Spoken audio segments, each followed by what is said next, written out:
Click the bell icon to get latest videos from Ekeeda. Hello friends, today we will discuss about the features of having a good relational design. Till now we have designed the database, the schemas of a database. Now we will discuss about a relational design, that is how a relation can be established in a database. Now we should talk about the alternatives on the large database, the small database, and the introduction of functional dependencies in the database.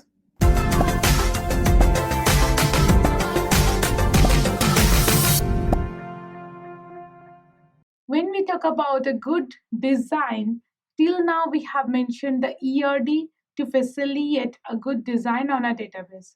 The ERD can describe us more precisely on the aggregations, on the generalizations and specializations of data, that how we can decompose a particular relation into more dependent and expanded it like the specializations. So now we have formed the basic conceptual schemas of a database.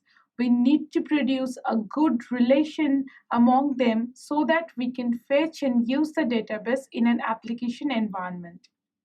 So to do that, we need to choose among certain alternatives depending on some conditions or some rules. Now, as we talk about the relational schemas, we should know that the relational schemas should be built upon some predefined conditions, and the conditions can be known as dependencies between the relations. The term dependency suggests that a relation should be kept with its attribute dependent on some conditions or the rules. So now we will exemplify our relations instructor and the budget or the department relation, and how can we have that in a relational schema. So for our university enterprise, we are defining the relation instructors at the ID name and the salary or the department, and the department relation as the department name, building and budget.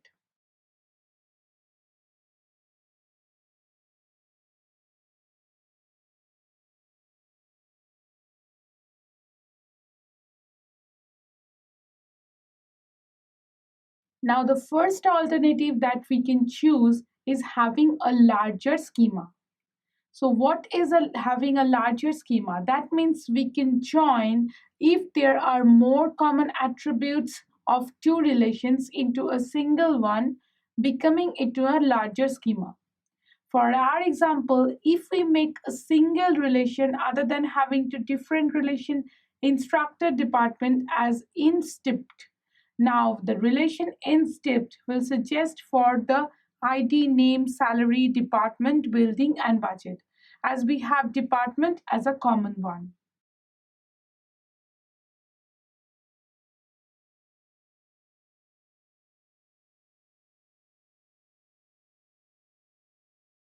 Now, as we have formed a larger schema, it will reduce the number of schemas in our database design of a relational one. Now, what do you need to think about doing these relational schemas while making it a larger one? What are the facts that we need to consider? Now, as it is the schema of an instepped, let us look at some database design of the instepped on some real values.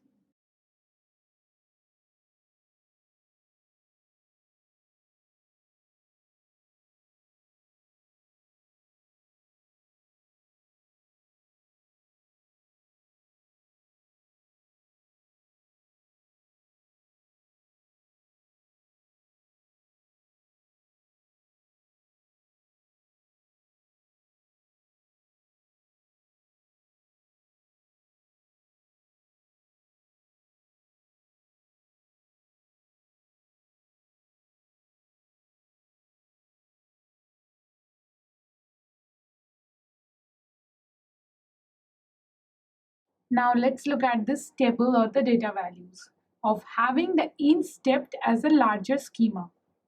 What are the values or what are the discrepancies that we can find?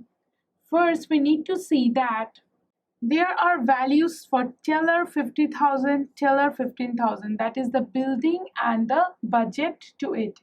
So it is repeated in both for Kim and Crick for maths and music department.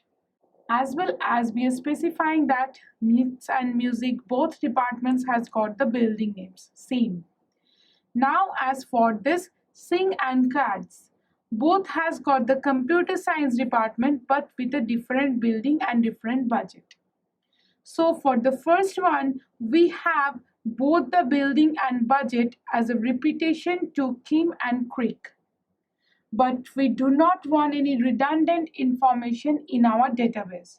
So our first need to do this as a good database design of a relational schema is to not have a redundant information on the first hand.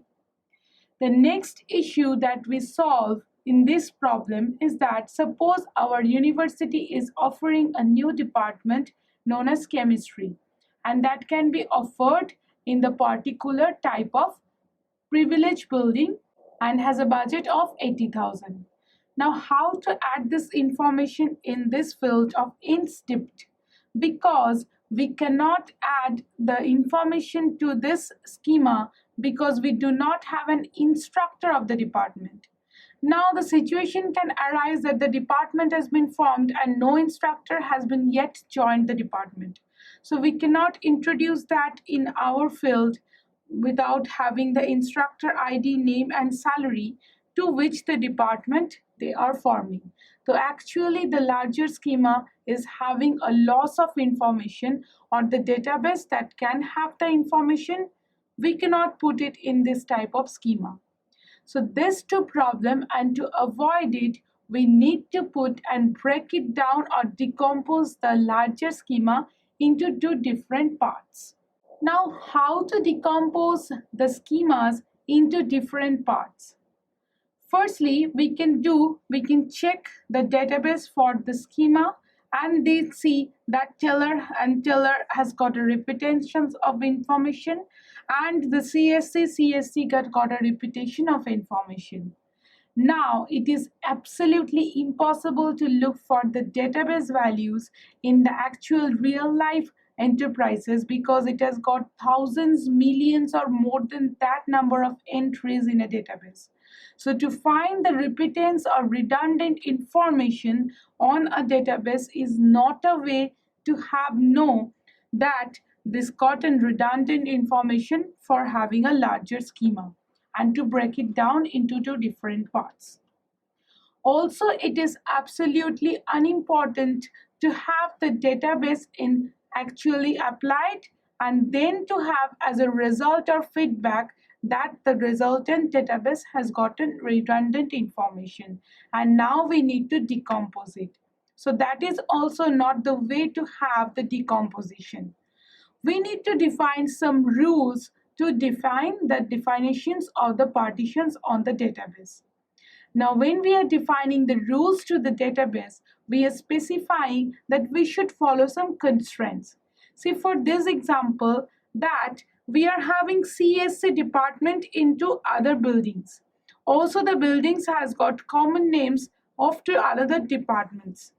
So first the constraint is each of the departments should then restricted to relate with only one building. If maths is taught in building Painter, then music will be taught in building Watson, physics will be taught in building Twerry and all. We cannot teach one department in two buildings or one building cannot have two departments in it. So far now that we have made a constraint that department name is directly related to the building and as for the building that is related to the budget. But for our dependency it is department name or the department to the building.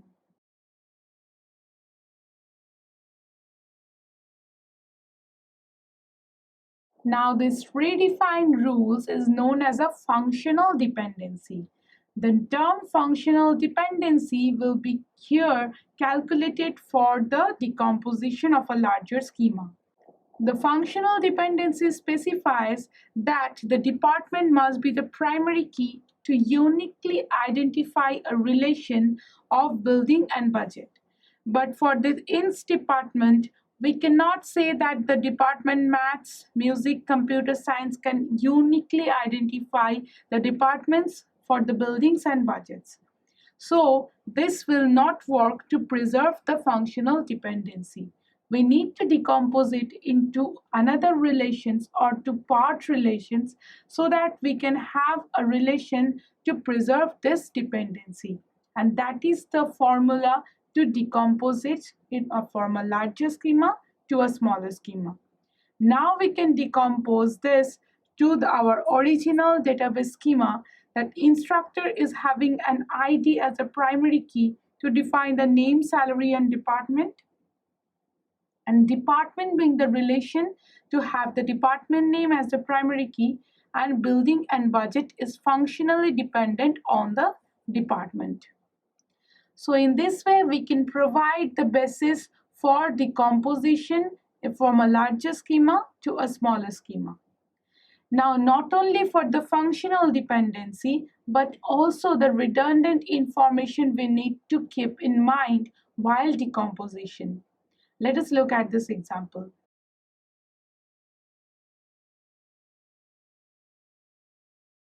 So the employee as a larger schema, we have ID, name, city, and salary.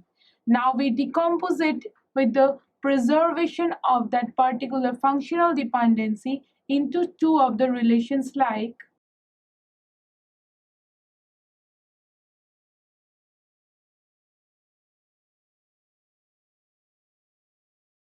Now let us look at this decomposition. For the first decomposition, employee 1, we can say that the ID can be the primary key and name can be dependent on the primary key. But for employee 2, we must say that there is a name as a primary key and city and salary is dependent on this. Well, this will not satisfy because it is absolutely acceptable if there are more than one employee having the same name. So there will be a redundant information. Also, it will cause a lossless decomposition or a lossy decomposition. So what is mean by this lossy and lossless decomposition? Let us first use some database values to it.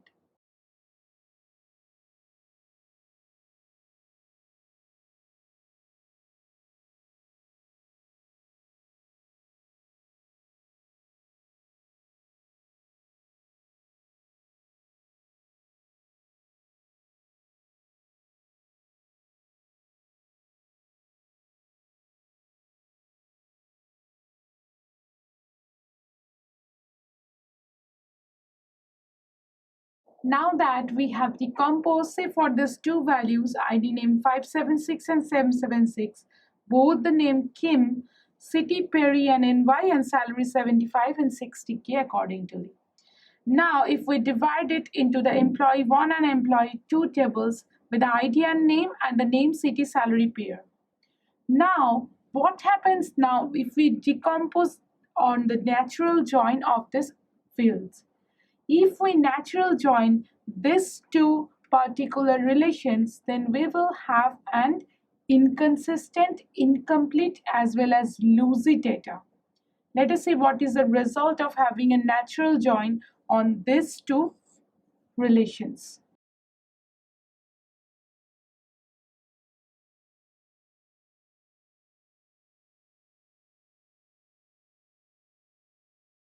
See, if we natural join, our first pair will be the left hand side as well as both the values for the right hand side. So it will omit the repeated column like name and I've joined it into a single one. So a result of will be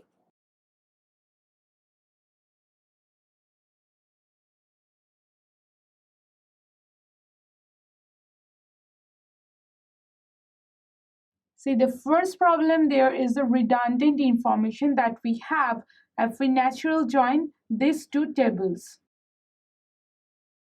Next problem is the inconsistency that Kim is having in the city Perry 75,000 and also Kim is having Perry in the 75,000.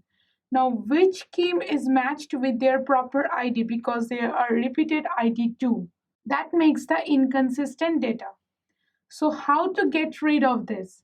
we need to keep and decompose it in another manner so that the loss of the data is not allowed. What is the loss of the data that we face here?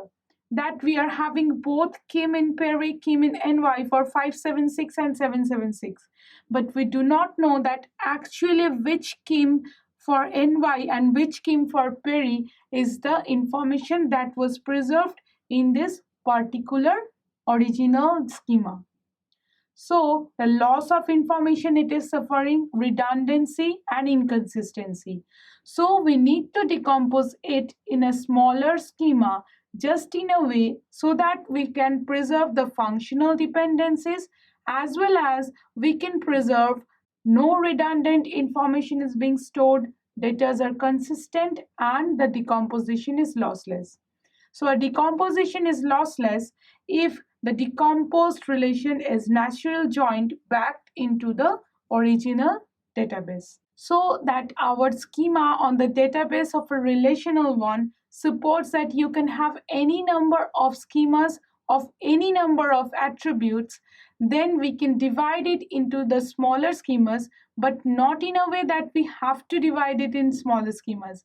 In a meaningful, preserving the functional dependency as well as preserving other constraints. Now we need to take care of this lossy and lossless decomposition too. We do not prefer and wise to have a lossy decomposition because it loss of data in it for a database manner or for the logical manner. We do not want any type of logical data loss or a physical data loss in this way. So the lossless decomposition and functional dependency are the key area to have as the good features to be in a relational database designing. That is all for today. Thank you for watching this video. Stay tuned with Ekeeda and subscribe to Ekeeda.